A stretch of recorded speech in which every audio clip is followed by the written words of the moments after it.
Okay, John. Good afternoon, and welcome to the Dental Community Resource. Welcome to our Tuesdays at 2. This is our 9th webinar. For those of you who are new to us, Dental Community Resource is here to make sense of information as it relates to dental emergency and urgent care during the state of emergency in the province of Ontario. For those of you who've been here before, welcome back. I'd like to thank our faculty, as well as our staff who continue to support us in so many ways from one week to the next, providing us with information that we're able to synthesize and bring together on our Tuesdays at 2 webinars. The theme for today's discussion is looking at working with COVID-19 and the considerations and strategies for a new beginning. We're looking at the time we are going to be working again as a new beginning, a new start for all of us. One thing we've learned in these 9 weeks, for sure, is the meaning of endurance. And endurance in the age of the COVID-19 pandemic has taken several different meanings for all of us, actually. It's taught us patience. It's taught us what living with a certain degree of unpleasantness looks like. Some have reported it's been fortifying, showing their ability to be resilient at a time of incredible challenge. It's allowed us to appreciate what it's like to live with uncertainty.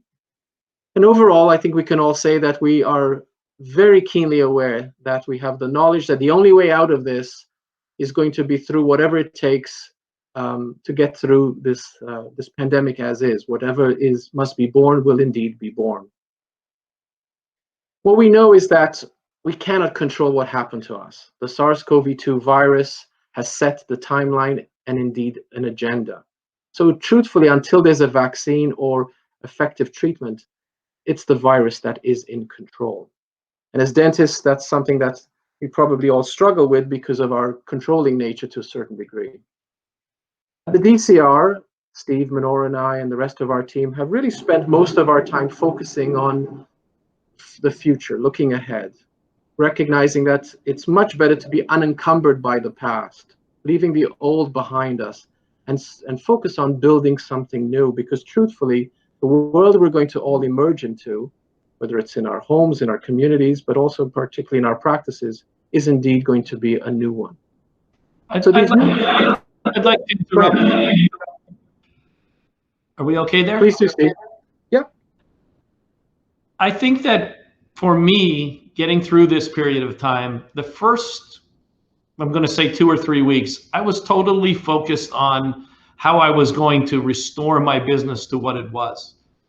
That was what my focus was.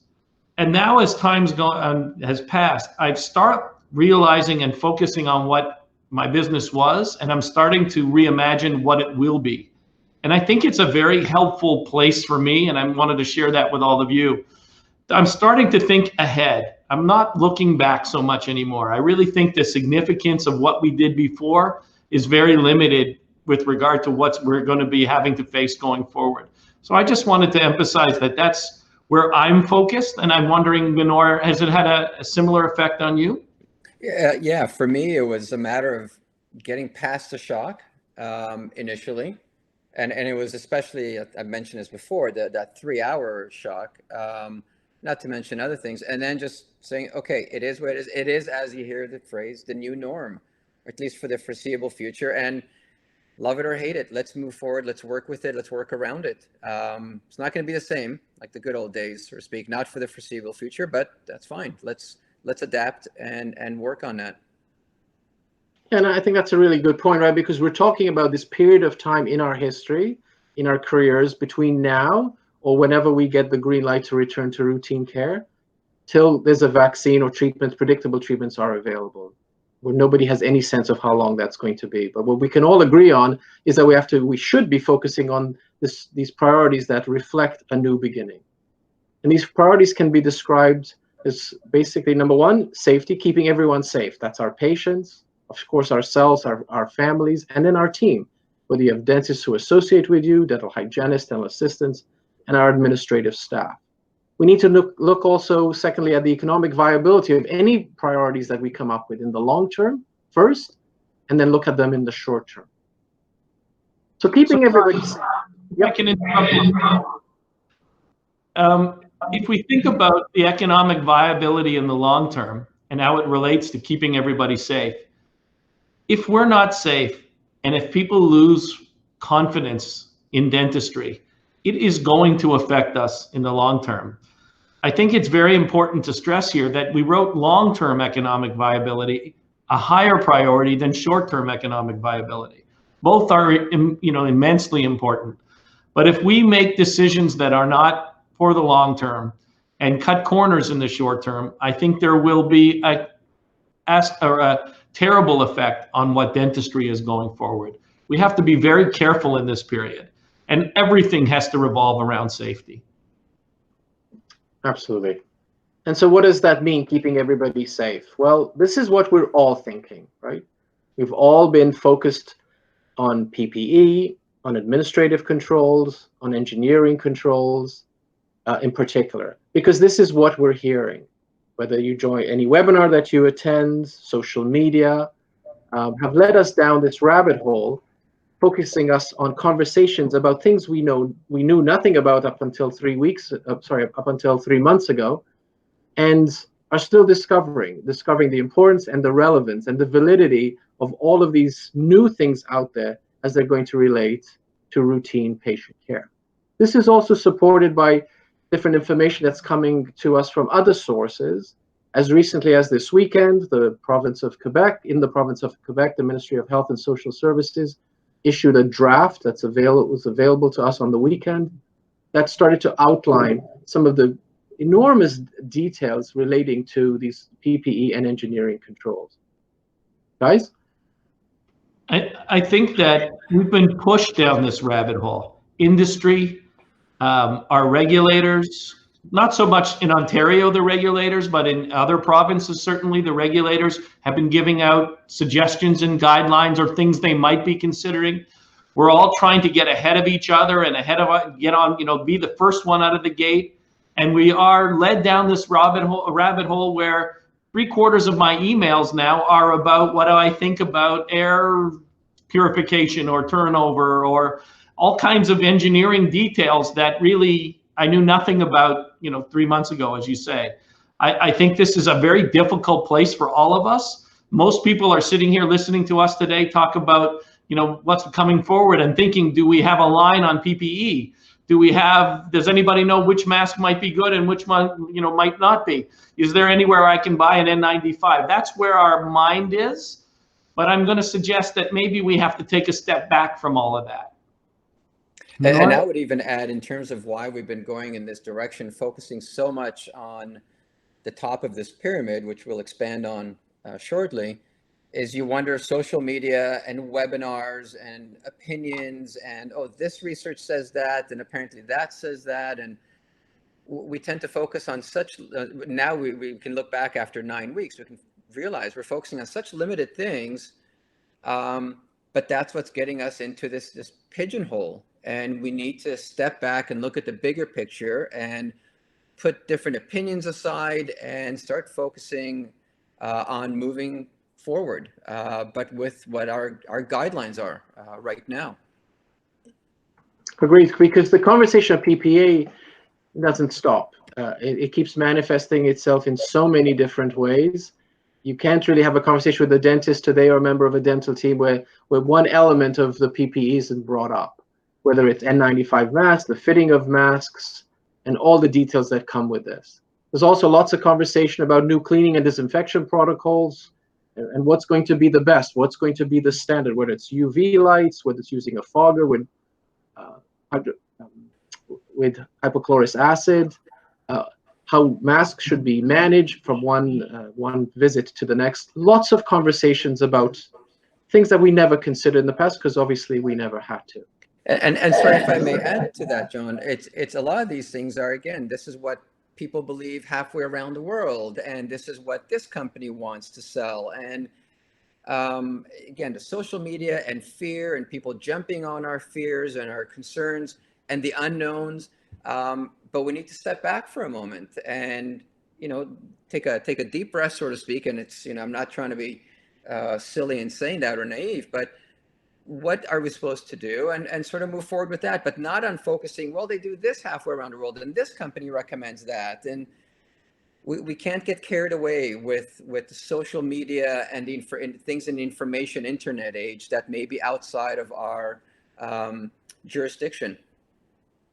Absolutely, and actually, evidence of this is just in our neighboring province of Quebec, in the same document I referenced before from the Ministry of Health.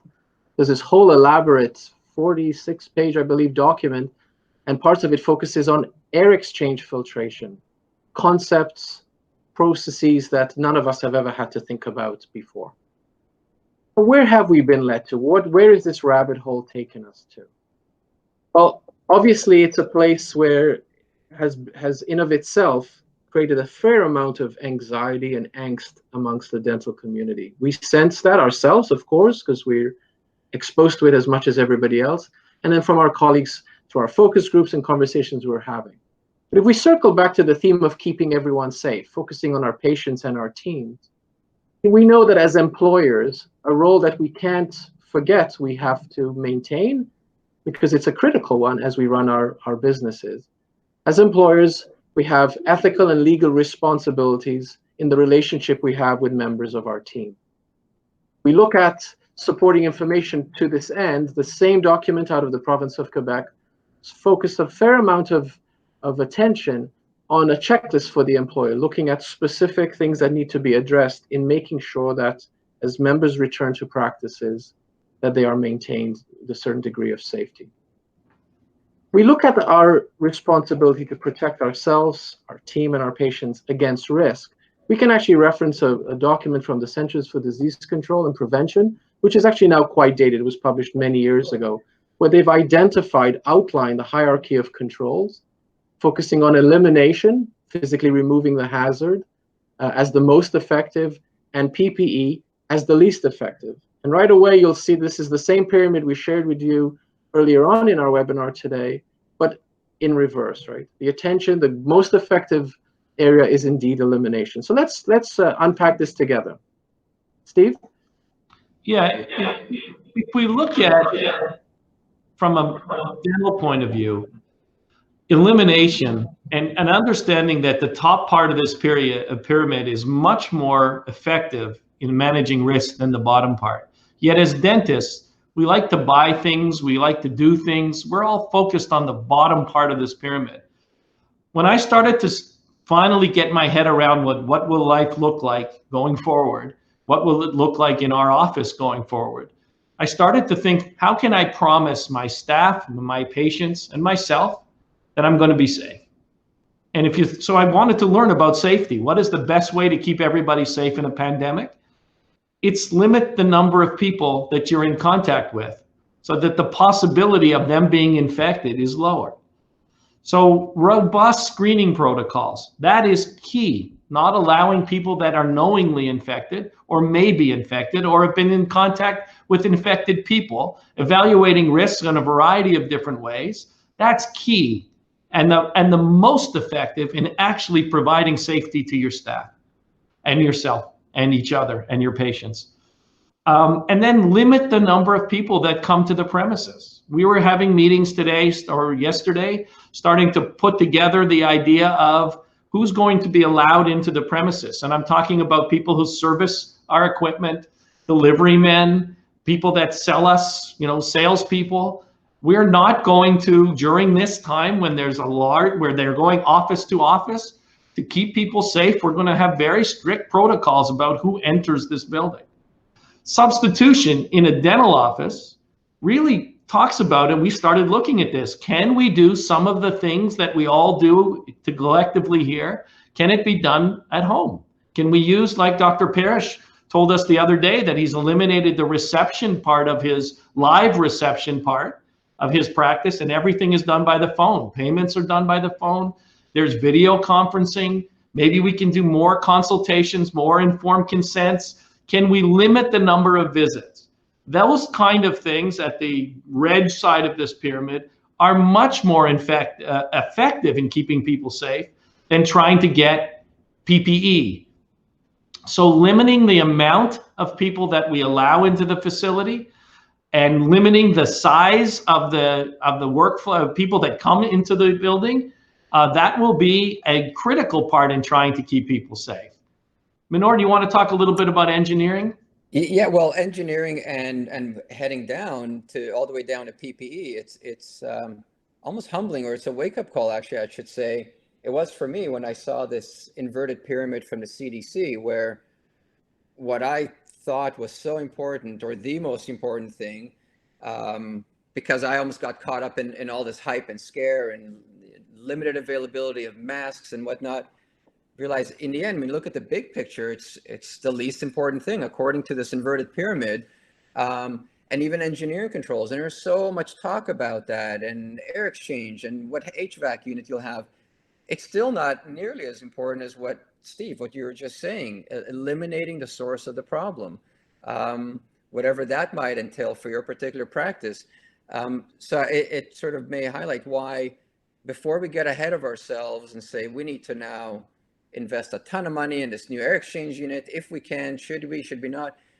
Again, we're reminded why the college president a couple of weeks ago stressed not to invest in these major capital gains. It's almost as if it was a message to say, please, if you can, catch a breath, take your breath, and look at the big picture, and don't get ahead of yourselves. But that PPE being at the very, very bottom, holy cow, that was a huge wake-up call for me. And you also wonder why, just food for thought, just my opinion, where you wonder why all these jurisdictions that are opening up across North America, even the CDC itself says, well, if it's aerosol producing procedure, sure, use an N95 with such and such eye protection, or surgical level 3 masks with, face shields, for instance, like Alberta is saying, whether it's because of the lack of availability of N95s, or because the N95 and PPE is at the bottom of their importance and effectiveness. It's just something to think about as we try and move forward, and not get caught up in this, the word on the street that just builds on fear more and more, and uncertainty. But it's a great inverted pyramid for us to just remember and take away from. I'm going to share with you my personal journey as I started to think about Rio, the new beginning. And I thought, administrative controls, I could do that. I'm going to, put negative pressure or whatever, air exchanges. And then I started to think about it. First of all, I have no idea that that's the regulation. And at this point, I'm not in a financial position, I don't think, to start to guess and be an early adopter of technology when I might need to adopt one technology, find out later that the regulation has changed and that's not sufficient. You need another technology.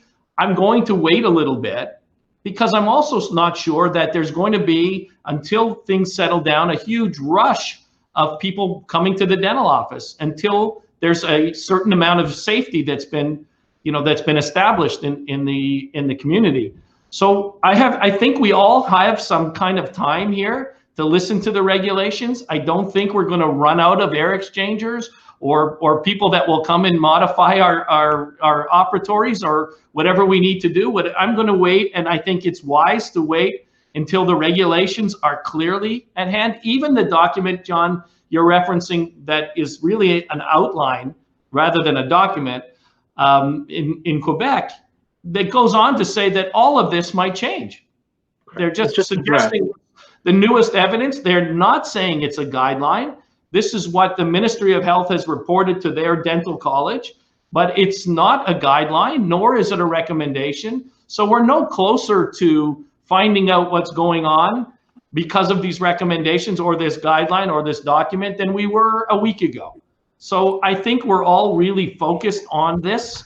But for us, I think we can make the decisions that are easier for us to get our hands on, how we're going to manage our offices, and how we're going to do the administrative, how we're going to schedule patients, how we're going to afford physical distancing, how we're going to make safe workflow. I think that's much more in our control, and where, to be honest, I've been focused the last little while. And so, Steve, to quote what you and I and John were chatting about earlier, you're saying, in other words, you're okay waiting to be open on day 6 versus on day 1 when we get the new guidelines, because then at least you'll know what's going on. I'm okay with that. Yes. Yeah, no, I'm with you. Yeah. Absolutely. And I think we should all, I mean, I know we do at the DCR, but I think we should all collectively as a community find some comfort in that. We're focusing on elimination, substitution of things that we can actually control. These are things that we can actually do. We can spend the time getting that sorted out because this is new. This is part of the new beginning.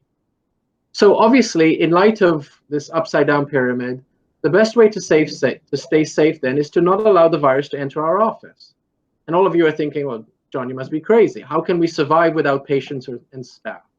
And of course, we're all in the same place. We're all trying to balance the economic viability, which is critical to our livelihood and that of our staff and our team, and doing it in a safe manner. And so in terms of the short-term viability, now is the time, in our collective opinion, for all of us to develop and test new business systems as they relate to clinical practice, how we administer our offices, and relationships we have with our lab partners. This is also the time for us to triage patient care once we get the green light, constantly weighing safety and economic viability. And if I may add, pardon me, John. Yes, please. When it comes to safety, we're emphasizing safety for obvious reasons. But the way to also look at this during these very understandably really historically tough times for dentistry, for everyone financially, the safer we are, the better we are financially, the better our viability or survivability will be long term. And that's why, like Steve was saying earlier, we actually rank long-term economics before short-term. Just imagine something's not safe, word gets out, we lose the confidence of staff. If we lose the confidence of staff, we're shut down. If we lose the confidence of the public, of our patients, then, that's right, then we're in trouble.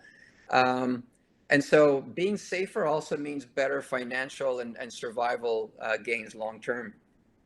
But in the short term, being safe is costly. We can't get back to what we know. And that is a huge push for all of us, not some of us, all of us, to get back into what we know, get back into our businesses.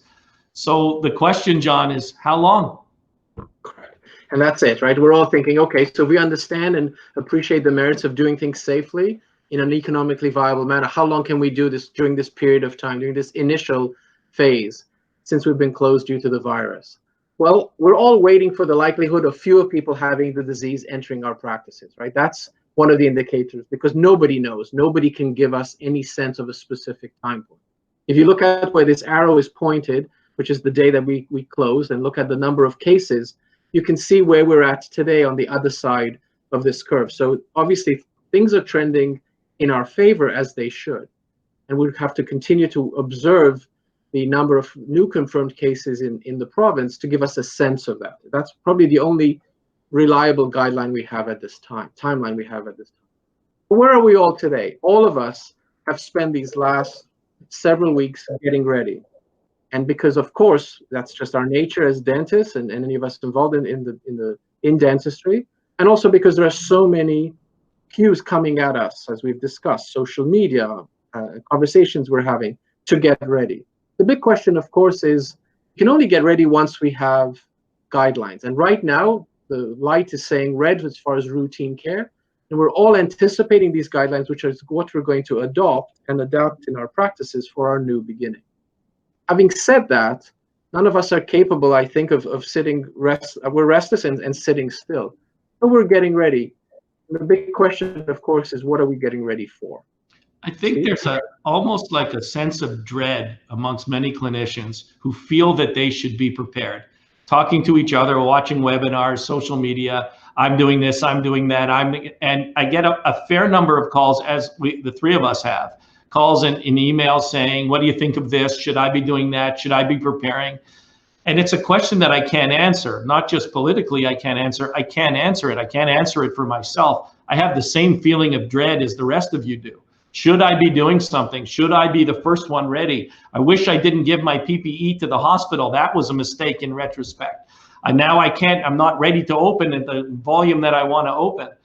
I think that all of us have to say, and we're being advised, and we're being thrown in that direction. Let's get ready. And dentists love that message. We've been told we have no power for 8 weeks. sit there and wait. And now we have an opportunity to plan, to get ready. So if it's a Formula One race, let's go out and buy a really good car. But if we find out that, you know, in new engineering and new PPE, and if we find out later that it's in fact a bicycle race or a camel race, we're not prepared. We cannot be prepared until we're told what it is that we're preparing for. I don't think that sense of dread that many of you share with me is unfounded. I think it's just normal. We don't have enough information to go forward. We can really just prepare ourselves for the things, the parts that we can control, and then we have to sit and wait. What the regulations will be, there will be. Speculating on them doesn't make them any different. Arguing with them, getting angry with them isn't going to make them or change them. I think the regulations are going to come, and it's going to be our job to adapt to that when it does. And it sort of makes me just relax a little bit. I'll wait for them to come. And the wait may not be that long, seeing that chart from the Ministry of Health in Ontario, and you see how the numbers are, touch wood, consistently going down. You know, these past 8-9 weeks, which seem like eternity, well, now it might be behind us. So not that I know when the new guidelines will come, I have no idea, but it's nice to see the numbers going down. Yeah, for sure. And I love this analogy of the feeling, because it's just such a natural feeling for all of us to want to get ready. The question we have to keep asking ourselves is, what is it indeed that we're getting ready? Until we have guidelines, it's quite premature. So just as a reminder, we can't control what happened to us. The virus came, it's had its profound impact globally, and that obviously has left us powerless, and that's never a good feeling. But what we do know is that we can control what we're going to do going forward. We look at an old African proverb that, you know, if you want to go fast, go alone, but if you want to go far, go together. And that's really been one of the core values of the Dental Community Resource, something that we feel very strongly about. It's really critical. Sorry. I've had some conversations with other colleagues, and I want to really just kind of stress what this means here, that we can control what happened to us collectively as a profession. It's never happened before, and hopefully will never happen again. We can't control that, but we can control how we behave.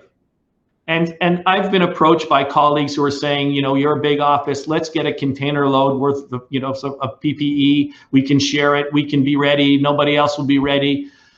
It's just the wrong thing to do at this time. Together, we need to support each other. There are colleagues who called me who are saying, I'm not sure that I can bring all my staff back at once, and I'm worried that the good ones are going to be recruited.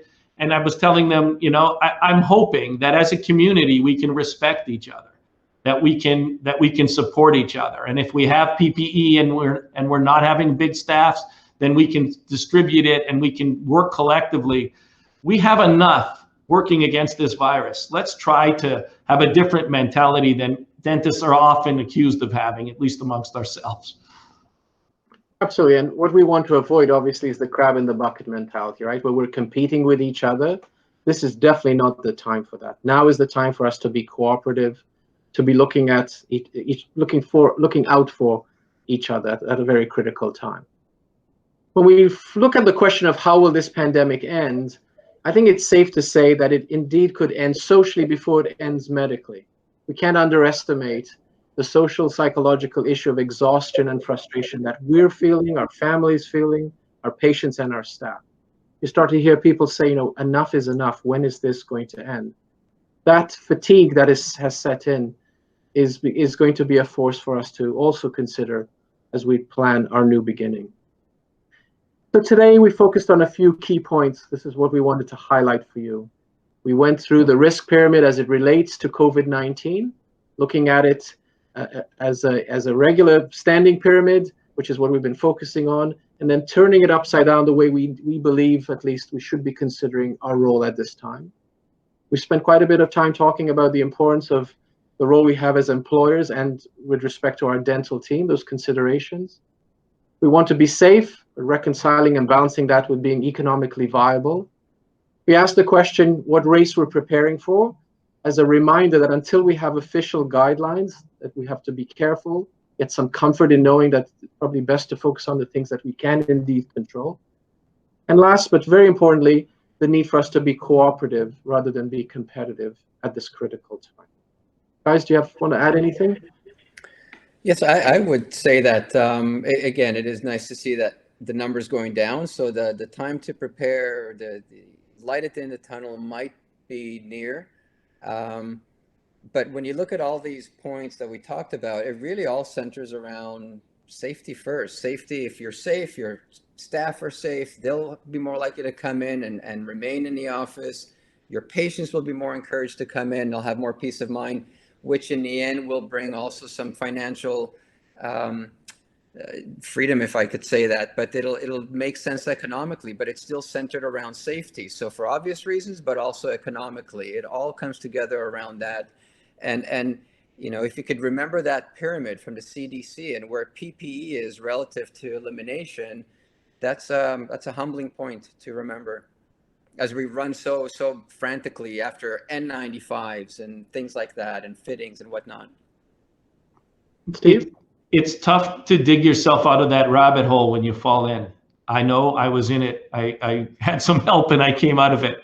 And now I'm looking at it from the outside. But when you're in it, you're just thinking about acquiring N95s.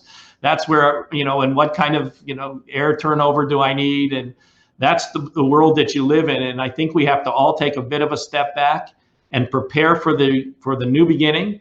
And I think if we do that, the future is bright. There's a pent-up demand for our services.